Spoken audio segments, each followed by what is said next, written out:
Ever feel like navigating healthy eating is like trying to read a map written in, I don't know, a foreign language? Like it's just complicated, maybe a bit confusing, and maybe you don't even have the right map to begin with. Welcome! Today we're really tearing into this fascinating source all about culinary medicine. We're exploring how food impacts our health, sure, but looking way beyond just macros and calories. We're talking everything from whether you can even get the food you need to how your cultural background shapes what's on your plate. That's exactly it. And our mission here really is to pull out the key insights, maybe some surprising bits, directly from this material. Help us all understand the real complexity behind what we eat and why we eat it. Okay, let's jump right in then. So something this source highlighted pretty much straight away, which felt really important, was the difference between just having enough food, which it calls food security, something, well, deeper, nutrition security. Yes, and this is really key. Nutrition security, like the source explains it, isn't just about having enough food volume.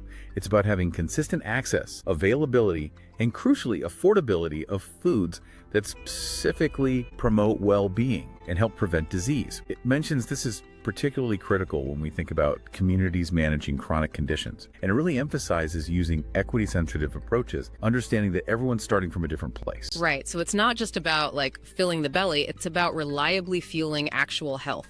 And the source makes it super clear that getting this kind of security is tangled up with, well, what people often call social determinants of health. Basically, all those external things like where you live, your income, if you have transportation, all that stuff that happens outside the kitchen but totally dictates what you can actually put in it. Exactly right. And when the source talks about practical ways to tackle those access barriers, it points to things like community gardens, which aren't just about the produce. They're also hubs for community, for activity. Or think about mobile markets bringing affordable, health-promoting foods right into neighborhoods that might not have easy access otherwise. These aren't just small details. The source presents them as like essential pieces of the puzzle for actually building nutrition security. Yeah, that makes sense. And even if you can get to a shop, the material has practical tips too, reminding us to focus on foods closest to their natural state, be mindful of added sugar or salt. And this is important not to discount frozen or canned produce. The source points out they can be just as nutritious, sometimes even more so if they were picked at peak freshness. And often much easier on the wallet too.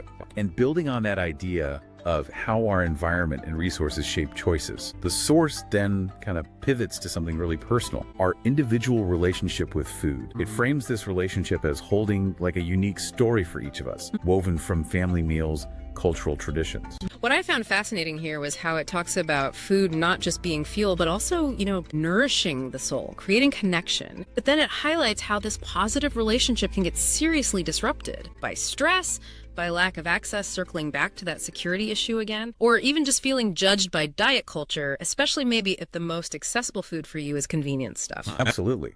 The material is very clear on this. When life gets stressful, maybe because of financial worries or even historical trauma affecting a whole community, having a peaceful, positive relationship with food becomes incredibly difficult.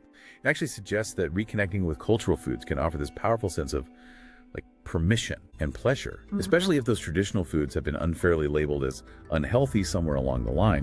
Yeah, that really struck me too. The source isn't saying abandon your traditional dishes at all. Instead, it's advocating for honoring culture and traditions within a culinary medicine framework. It sees so many traditional foods as being rich in both nutrients and that vital cultural significance, which feels essential for any sustainable approach to healthy eating, right? Absolutely. It's all about adaptation, not elimination. That's the message. The source suggests starting by understanding a person's cultural staples, the grains they rely on, how they usually prepare vegetables, their favorite family dishes, and then finding ways to maybe modify those dishes for health goals rather than just imposing some completely foreign diet.